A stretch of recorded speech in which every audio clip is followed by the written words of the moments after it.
and good afternoon. It is Thursday, October 10th, 12:30 p.m. My name is Ryan Belmore. I'm the owner and publisher of What's Up Noop.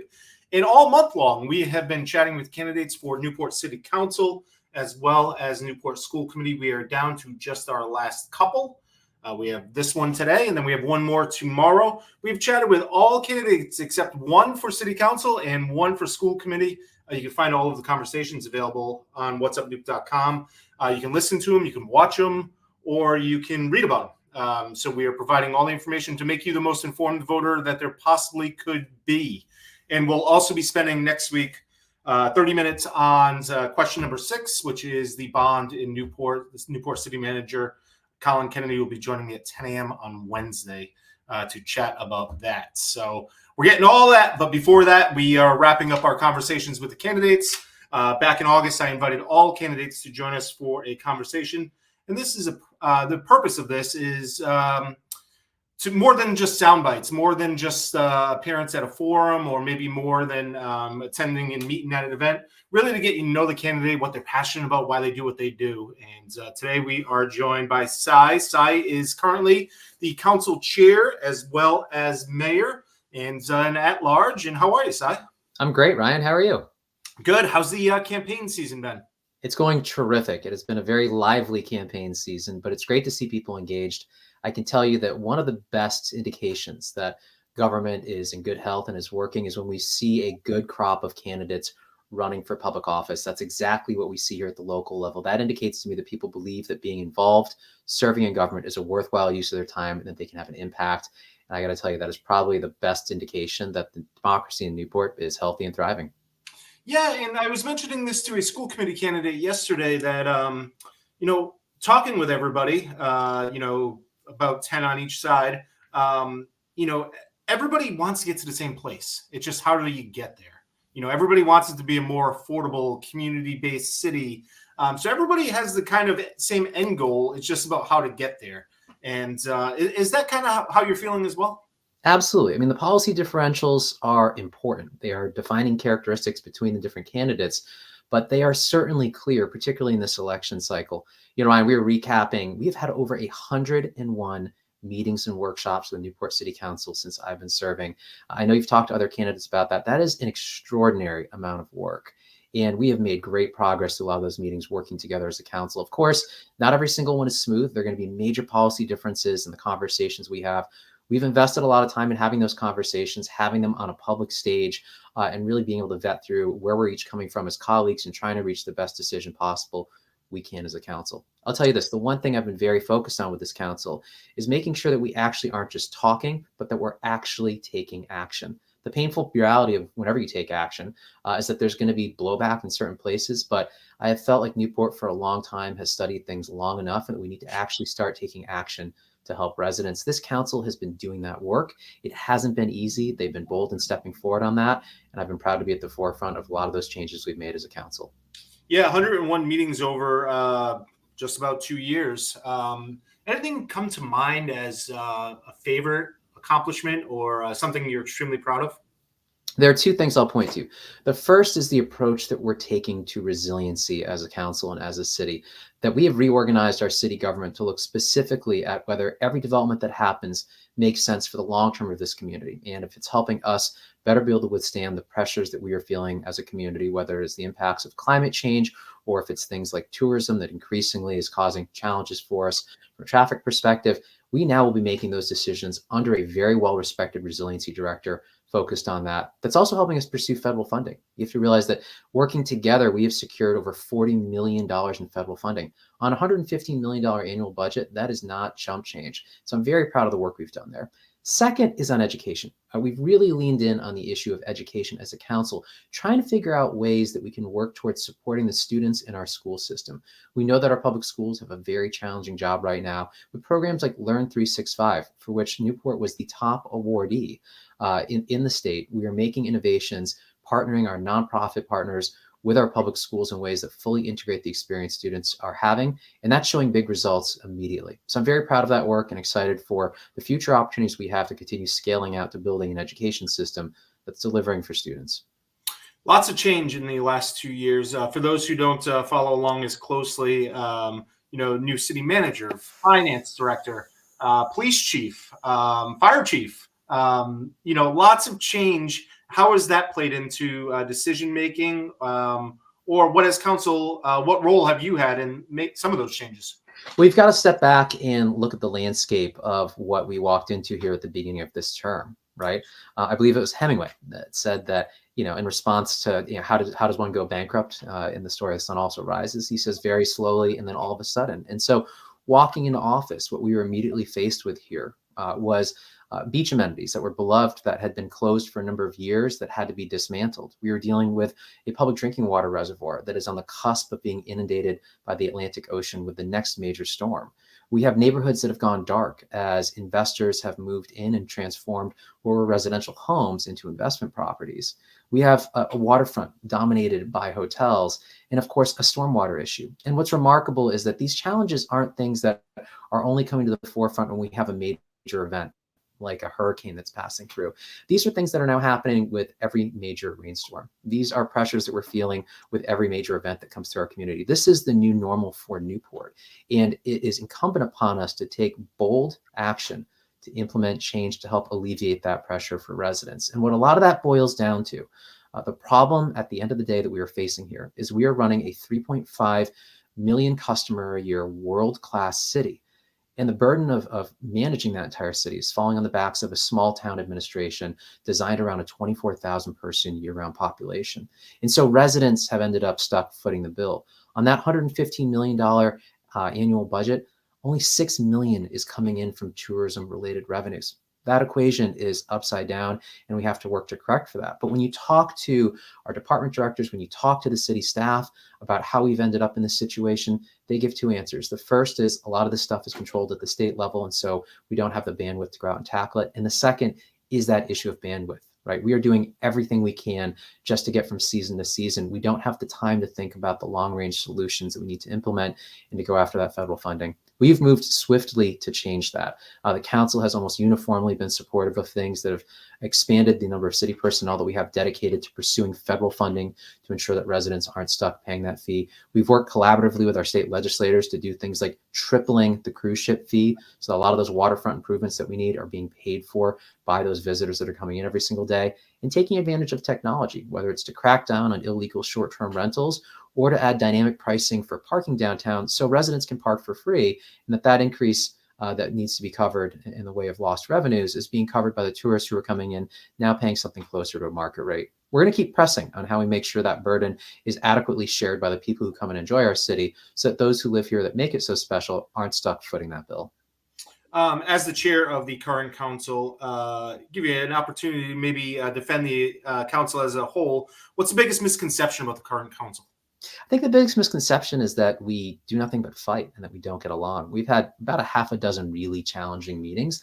A lot of those meetings and the conversations really are based on policy differentials. So I'll give an example, right? The recent conversation around short-term rentals. There's a clear split on the council here. There's a portion of the council who have been serving for a long time that have done extraordinary work to build Newport back from the Navy's withdrawal, to ensure that we are a very popular destination. But there's a second half of the council that really feels like that balance has gotten a little bit out of whack, and that we need to refocus on residents more by doing things like banning short-term rentals in commercial districts. Those conversations aren't happening by accident. They're the result of initial resolutions that were passed at the beginning of our term, asking administration to provide us with solutions on these issues.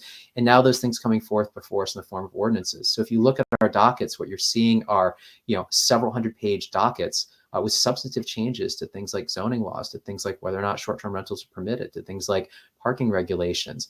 This is intense work. This takes a lot of conversation. There are going to be natural differentials. But at the end of the day, this is a council who more often than not is able to go out and grab a beer after we wrap up a session, or who are talking to one another on the phone. And that's been something that I've been encouraging since I began in this office. Anytime that a counselor comes to me with a proposed resolution, anytime I'm hearing about a challenge that we're having with another entity like the school committee or a board, I say, look, find the person who is furthest away from your ideological point and go talk to that person first, so that we can help figure out what the pathway forward is going to be. It's really easy to say no in these jobs. It's really hard to find yes. And that's the challenge that I consistently put on the table for the council. And they've consistently answered that call by delivering and finding results and solutions that are helping to put residents first. what goes into, or what went into your decision to seek re-election? Yeah, I think that we've made really good progress, but 22 months, which is about where we are right now, is a very short period of time. And so, in order to actually see things through to implementation, you really need that additional span of time to do so. I'm a big believer that we should be carrying on in the New England tradition of government, which is that you take some time away from the farm, you go and you serve in elected office if you have the opportunity, or on a board or commission, and then you leave and you go back to your farm being whatever it is that you do for a living, whatever fills your life outside of serving publicly. I do think that public service is something that we should all be embracing throughout our lives. And so, whether that is volunteering for a weekend at an event like the Broadway Street Fair that we're about to have, or serving on the board of a nonprofit, or being on a board or commission at the city level, elected office, or even military service, I think that that is an important part of what it is to be an American. But I don't believe that our destiny here is to be serving in elected office for long periods of time. For me, I looked at where Alicia and I were in our own personal lives, and we felt that this was the right time to continue serving for another 2 years to try and implement a lot of things we've worked really hard on. I'll give you one example: housing, right? Newport is a community that has historically, over the past 20 years, added a net single unit of housing per year. In the past 18 months, we've had applications for almost 300 new units of housing put into the pipeline. I want to see that through to completion, because I know that residents are feeling the squeeze on things like housing, and we need to be fighting for them to get those solutions actually implemented. It's interesting. You brought up, the public service and everybody should do it. I absolutely agree. I try to find my own way of doing that through nonprofit boards and things. Often people have questioned publicly or wondered, what is your goal? Are you going to serve forever? Or is this a stepping stone? Is that one of the biggest misconceptions about you? Absolutely. Right. If you kind of roll back the tape and look at who I have been over the course of my career, while I've worked in the private sector for almost the entirety of my career, riding parallel alongside that are substantial civic commitments at every step of the way, where I've sought to give back to the community that has given me a tremendous amount. My father came here as a refugee, right, with literally nothing but church clothes on his back, and worked his tail off. And it was all within Rhode Island, and the state was incredibly generous at giving him opportunities. And I am the ultimate net result of that. My responsibility is to give back, to ensure that while I may be the first of a generation in my family to have many of these opportunities, that I am not the first of a new generation of Americans that come here that have the unique opportunities that I have had to serve and to succeed in this community. And so, because of that, my latest stint of public service here is just the latest chapter in an entire life where I've been consistently committed to giving back to my communities. My focus has wholly been on Newport for a very clear reason. Alicia and I absolutely love it here. We want to be able to raise our family here, but we are very concerned about the direction this community is taking. And we see this as a pivotal time to be able to make the impacts that we want, to ensure this is somewhere we can live long-term, that we can raise kids, that we can enjoy the entirety of our lives, from this early stage of our lives all the way through to retirement. And so that is my focus, is I'm trying to have that impact now in my career, so I can go back to the work that I was doing prior to this. What's your biggest concern about the direction that the city has taken? In other words, what would be your priority re-elected for the next term? Well, you have two things, right? You have policy priorities, then you actually have the approach and action that you take. From a policy perspective, I've been very clear. We need to focus on housing for our middle class here in Newport. We need to focus on resiliency, specifically going out, getting the federal dollars that we should be getting, so we can help chip away at that $500 million deficit that we have of capital infrastructure to literally keep this community's heads above water. And then finally, we need to be focused on public education. Public education is the backbone to our community, not only economically, but also civically. And we need to be doing everything we can to be supporting the public education system that we have that ensures that the next generation has the opportunities that we all did. But stepping back, what I'm very focused on with this council is continuing to lead this council on taking action. Action, action, action. When I came into office, one of the things that I noticed is that we have this phenomenal library of studies that have been done. Every time an issue is coming up that's impacting residents, the council's natural reaction can oftentimes be, well, let's study this more, as we seek to pursue perfection. But perfect is the enemy of good. And residents right now are at the point where they are being pushed out because they can't stand any additional studying. They need action. We had a housing forum not too long ago, and there was a resident who has lived in Newport for a very long time, and he read back a survey question. And it sounded like it was a survey question that was being asked for this roundtable on housing in Newport. It was from 1981. from 1981.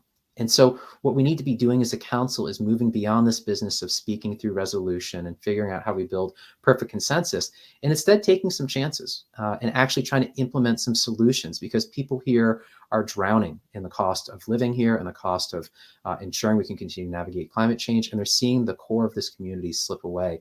That requires a sense of urgency with the actions that we're taking. And it also requires some boldness and a lot of humility. You know, one of the things that I've been very consistent on is that we are going to take chances and we're not going to get them right. And when we make mistakes, we're going to own those mistakes and lean into fixing them as quickly as possible.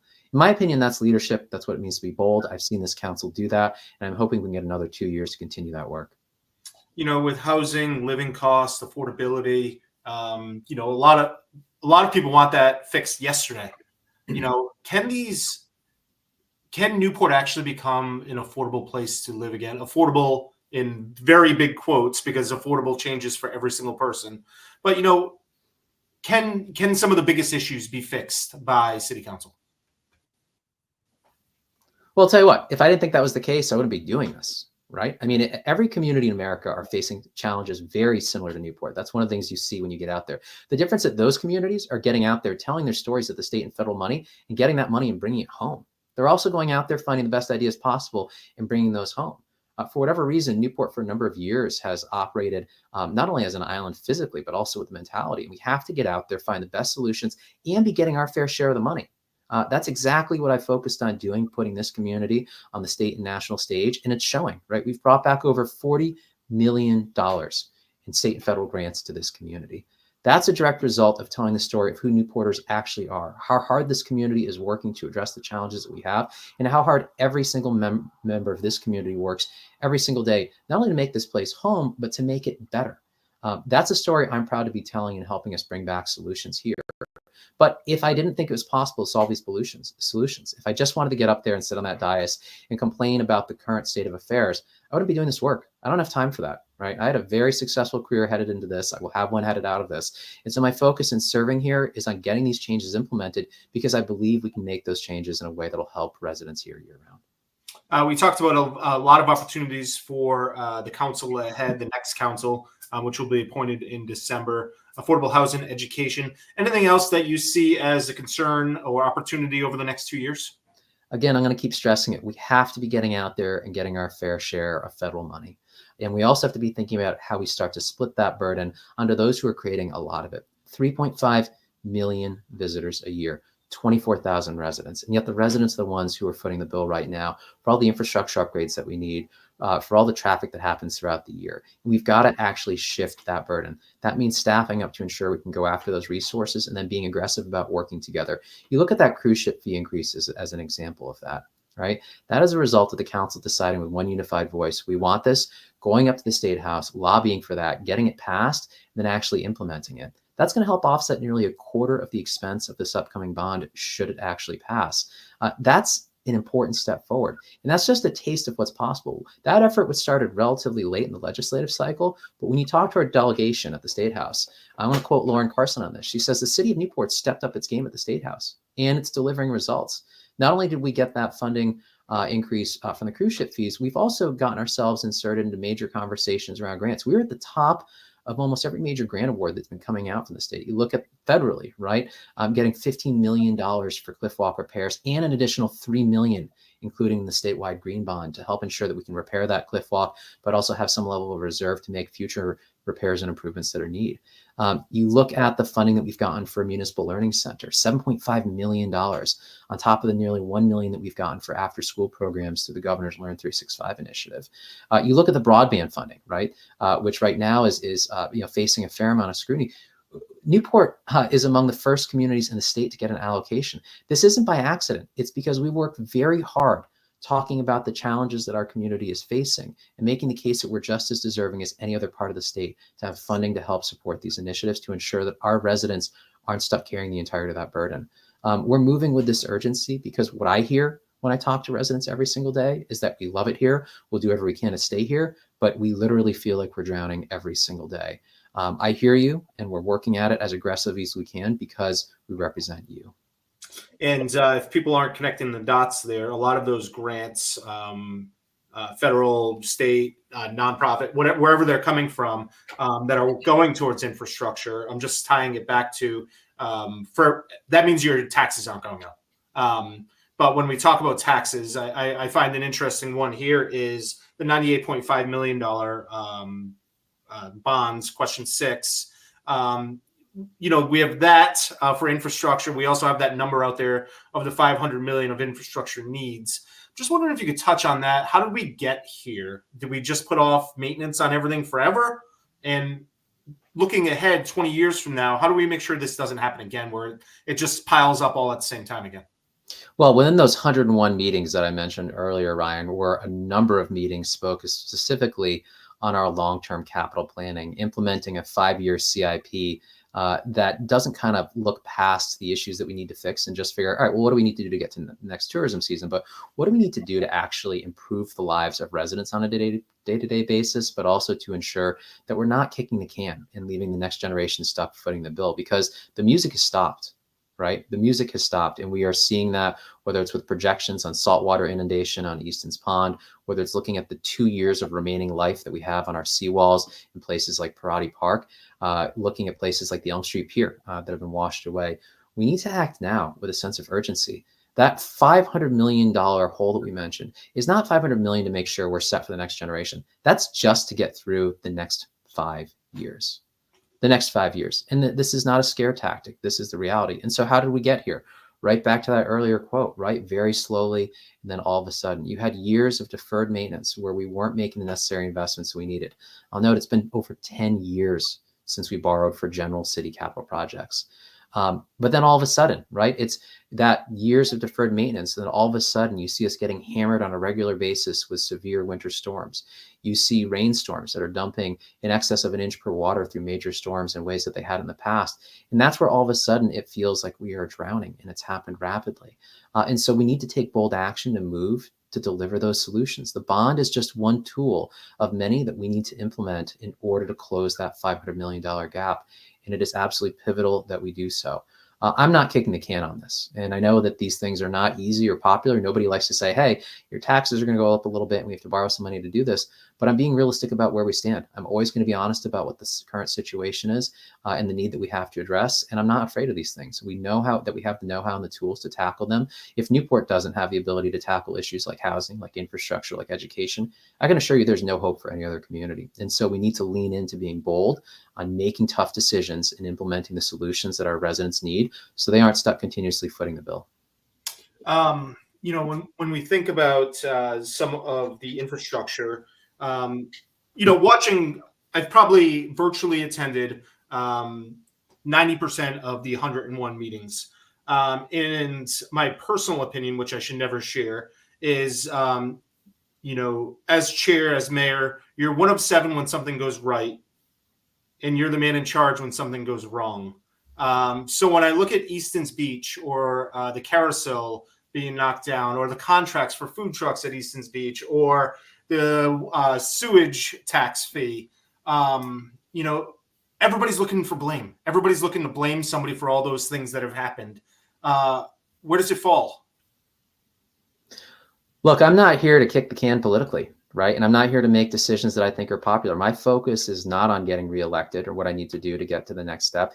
It's on making decisions that we need to ensure Newport is ready for the future. And I think that I've consistently showed bold leadership on doing that. But these things didn't happen in the past 22 months, right? These were issues that have been growing and bubbling up for years that people have refused to confront head on. And so that's exactly what I have focused on doing, is addressing these issues head on. That's leadership. I think that's what Newport needs right now. And that's also what Newport needs to do if it's going to be serious about getting out there and getting the funding it needs to help close the gap on these issues from the state and federal government, and getting the support that we need for the General Assembly to get these things passed. And so I am less concerned about how much blame and flack it is that I'm having to take than I am about making the decisions that Newport needs to build the things that it needs for the future, right? I'm not building a wall around my incumbency. I'm looking to build the solutions that we need for our community. One of our state legislators quoted a Tuskegee Airman recently to me, which said, if you're not taking flack, you're not over the target. And I think we're right over the target of where we need to be right now. And saying, Newport, we need to get real with what the facts are. and we need to address them head on, and we need to work together on implementing solutions to do that. This council, while there's been a lot of discussion back and forth, and while I'll take a lot of flack through those discussions, 99% of the time votes almost unanimously on the solutions that we put forth. That's a good sign that we're making the right decisions to move Newport forward. We need to continue being bold if we're actually going to address these in a way that are helping residents on a day-to-day basis. Cy, what's something, is there anything that we haven't already talked about that you were hoping to bring up, or something that you're hearing from voters or residents that you wanted to bring up? I'd say this, right? Make sure that you are thinking very critically about where you are getting your information from. Misinformation is a major problem in this community. I see this constantly. I'll tell you this, I don't go on Nextdoor. Now, the way I get my information is standing on your doorstep. And I've been out at the doors constantly. First, when I first walked the city and got elected, walking every single street in the city, and now again for re-election. And it's very challenging out there to met through the truth, given the amount of misinformation that is intentionally flushed out there. There are those who are seeking to politicize every decision that's getting made, to figure out who they can pin the blame on rather than how they can figure out what the solution is. I'm focused on building solutions, and that is where I've put my time and attention every single day.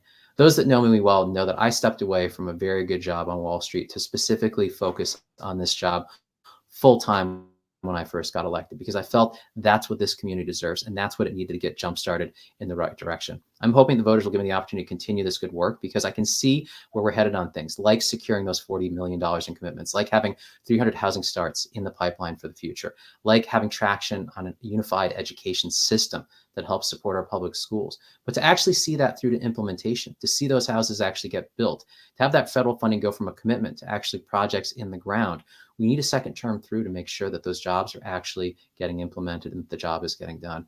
I'm committed to doing that work, and I would love to have the opportunity to continue doing that. But I need voters to stand up and actually make a bold decision here if that's what they want to see happen. Yeah, and to that point, what should people be considering, in your opinion, on when choosing their next council? Look to see if people are putting their money where their mouth is, right? Look to see if the actual things they've supported today align with where you're coming from. And so whether it is support of real solutions for long-term resiliency, or things like short-term rentals, or things like housing, differentiate between those who are saying we need to study this more, we need to take a careful look, maybe this is other people's challenges, and those who are saying, no, here's a solution. We've got it in front of you. If you don't like that solution, that's okay. We can work at it, but we're going to keep putting solutions forth that actually push helping bring the change that people need here in order to continue calling it home.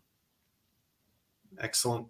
And let's see here. I'm just trying to think. Education. Let's jump back to education for one moment. How does City Council, School Committee work better? How do we get Rogers done? How do we get this debate between teachers and the union and superintendent? How do we improve education? What's the city doing? What do you hope to do? Yeah, I'm going to leave the school committee's business to the school committee. You've got good people trying to serve there. You've got great people running to serve on the school committee now, and I'm hopeful that we'll continue to have a strong relationship. We focused a lot on having a number of joint meetings with the school committee. I think that helped and is a step in the right direction. But we need more. We need more bilateral communication between the two, not just the committees in their entirety, but individually. But what we also have to be totally honest about is the fact that our education system here isn't getting the job done. And that is not the fault of the schools, right? Education has changed drastically in this country, and the state is no exception, and Newport is no exception. But Newport has the opportunity to be a model for how we can turn around education in a community that badly needs it to ensure opportunity for future generations. And we're starting to show the signs of how we do that. The Learn 365 initiative was a very clear effort to take what I think is our superpower here on Aquidneck Island. That's the network of community nonprofits that we have, and to align what they're doing in after-school programs with what's happening in the classroom by sharing curriculum, by sharing data, and by paying people like teachers extra to come in and spend time liaising with those program sites so that there's continuity, not just for the program aspects of the education system, but also for the kids who look up and see this is a unified community of adults that are holding me accountable, but that also want me to be successful. I think that is the key to Aquidneck Island meeting its educational potential. I'm going to be very focused and working hard to ensure that we build out that entirety of that system so that the schools, while they sit at the core, know that they have the support of the entirety of the community aligned supporting kids. Cy, did we miss anything today? Well, Ryan, if we did, I think it's going to have to fall outside the usual half hour, but always happy to come on and chat. It's been a pleasure meeting with you, and I really appreciate how much time you've taken to interviewing all of the candidates for this cycle. I'm excited about what the future holds and appreciate all the time you've invested in helping get the message and the truth out.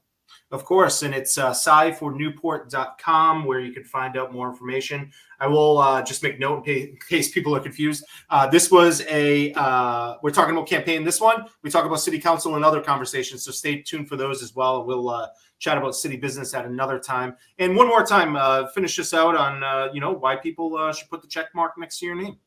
Focused on implementing solutions and being honest about the situation we're in today and how we ensure that residents aren't stuck footing the bill in the future. I want to continue doing that work. I think we're making good progress, but I want to see it through so residents can actually feel the impact of a lot of the changes that we've made. All right, Cy. Well, thank you very much, and we will chat with you real soon. Thank you, Ryan. All right. And that is Cy, and he is seeking re-election to Newport City Council at large. You visit vote.ri.gov, and you can find your sample ballot. You can check to make sure you're registered to vote. You can find your polling place.